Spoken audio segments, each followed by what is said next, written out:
Alright guys, hey, Justin. Um, wow, so much to talk about today, actually. Been putting in about 6 to 8 hours a day, my disc golf game, and I think things are finally starting to pay off. But for all of you people who have been practicing for 4 or 5 hours a day, putting, throwing backhands, I'm gonna let you guys in on a little secret. The most important part to bettering your game is throwing putters. Why do I say that? Well, one, you need to get yourself about 4 to 6 putters, all the same plastic, all the same weight. And why I say to do this is because when you practice, it's important to throw more than one shot, because in every sport, you're wanting to build muscle memory so that you can throw this shot not only in practice, but when you're in a tournament round and you can trust that you're going to be able to throw that shot that you threw all those times in practice. So, I see a lot of people that have got 40 discs in their bag, and I was one of those people not even too long ago. And I would throw it, and I would chase it down and come back and throw it again. And I was wondering why, during tournament play, I would throw that disc and not know what was going to happen. Well, because one, I had too many plastics in my bag, too many molds, so I really wasn't sure what my disc was going to do. And two, since I only was able to throw that disc one time, so many factors change once you leave that stance, go get that disc and come back and try to throw again. Your alignment gets all weird, so you're really not even going to throw it at the same spot after you walk 400 feet, grab the disc and come back and get it. So the key to my game and bettering my game was putters. So what I've done is from 250 feet in, I will pick a hole. Right now I'm at Covenant Disc Golf Course, and there's 2 holes that I normally throw back and forth to. One being an Anheuser route and one being a Heiser route that I throw into. And that's between 17 and hole 1. Normally I start off with some baby throws at hole 1 with nice little annies, and it's even got a line where you can take it straight at it. So I encourage you guys, if you really want to step up things with your game, pick some holes where you can throw 4 to 6 Anheisers, 4 to 6 Heisers, and go back and forth in between each hole, and find holes that you actually have to throw through a gap. I mean, if it's wide open, it's going to give you some kind of confidence, but when you get into a wooded tournament like I have in the past few tournaments,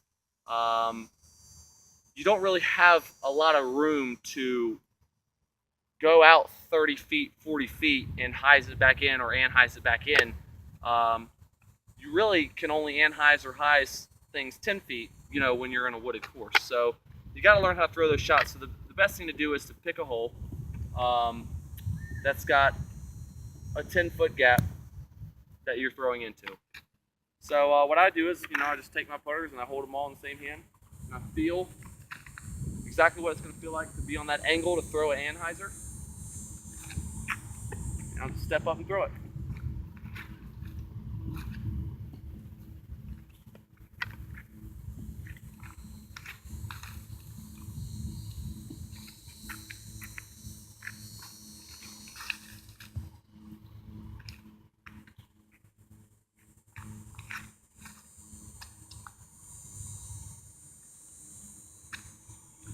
So once you've done that, once you've thrown about 4 to 6, make sure you're seeing where they're going. And even if they're not going in the gap, make sure they're consistently missing. Because then all you have to do is re-angle your body. Like 3 out of 4 of those I threw right into the trees. So I know now that on this next one, with the wind being a headwind, it's going to make my disc a little bit more unstable, which is probably why they went further right. Because it increased the spin on the disc. So now I know that my next 4 to 6, I need to throw it farther out left, so that when it hits that wind and brings it back in right, I'm actually hitting the gap where the hole is. So I'm going to go grab those discs and show you guys what I'm talking about.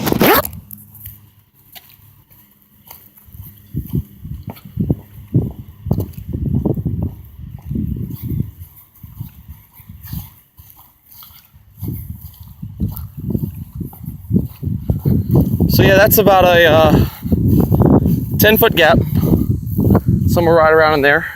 And as you can see from the angle I was in, I'm having to come in on an Anheuser route. But see, my misses are generally in the same vicinity. So I reached 2 in the gap, 2 outside of the gap, but my misses were all a few inches or feet from each other.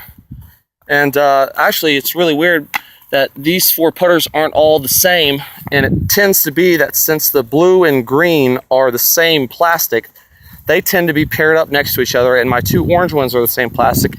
And normally when I throw those on any kind of hole, they're paired up side by side. So then again, like I was saying earlier, make sure you have all of the same plastic, because they're not all going to fly the same, and that is proof right there for you guys. I'm gonna try to get some throws out in the open for you guys so you can kind of see what I'm talking about. I'm gonna throw towards this motorcycle over here so you can see the flight of the discs and what I try to do.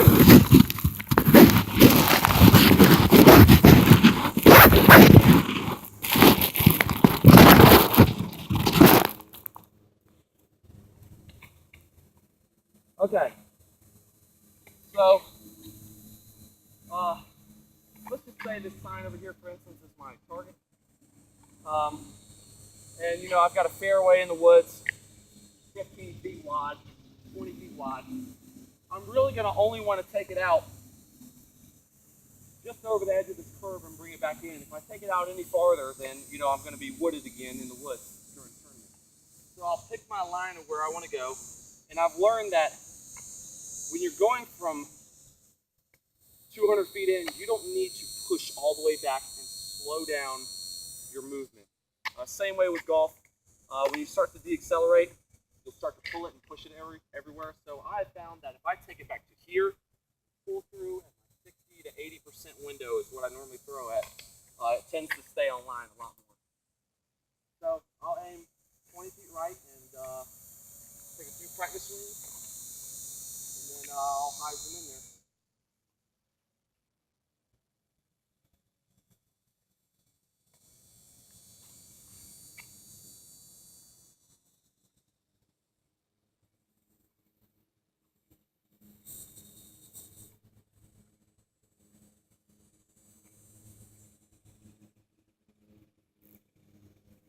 They're all, as you can see, from the pole.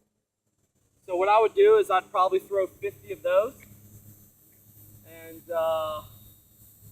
then I'd come back and I'd probably aim at this sign and try to go towards my motorcycle. So I'm going to pause the video and then restart. That way this video is not too long to upload to YouTube, to my YouTube channel. Okay guys, I'm back. I went and got my disc.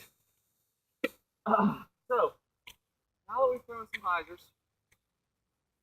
with straight shots, we're going to try to anhyze a little bit. So it's going to be the same route. You're going to want to only bring it in 10 or 15 feet, outside left to in. But you need to make sure you don't blow up when you throw your first one. I've learned a lot that it's very easy holding a disc flat to know where it's going to go. But when you start trying to put ante on a disc and make it go right, there's so many more factors that go into play that can cause you to throw it a little offline. So if you throw the first 1 or 2 offline, it's all right. Just reset. Don't beat yourself up about it, and just keep going. Honestly, if I were to give anyone advice, I would say they probably want to throw 5 times more antes in a day than they want to throw straight shots or hyzer shots, because they're harder to throw, and people hardly ever throw them. So same concept here. I'm going to probably start halfway in between the sign and the curve, try to throw it at the motorcycle. So I want to feel that angle in front of my body. Take an athletic stance, back, arch back just a little bit, making sure you're pulling through at your 60 to 80% power. Get it there.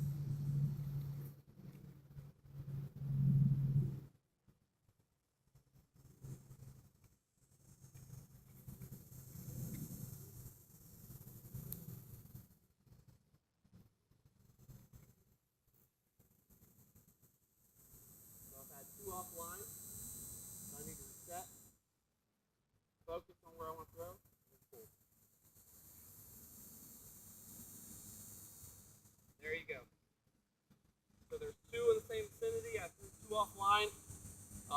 Normally I try to throw at least 3 on the same line, but if it doesn't happen, it doesn't happen.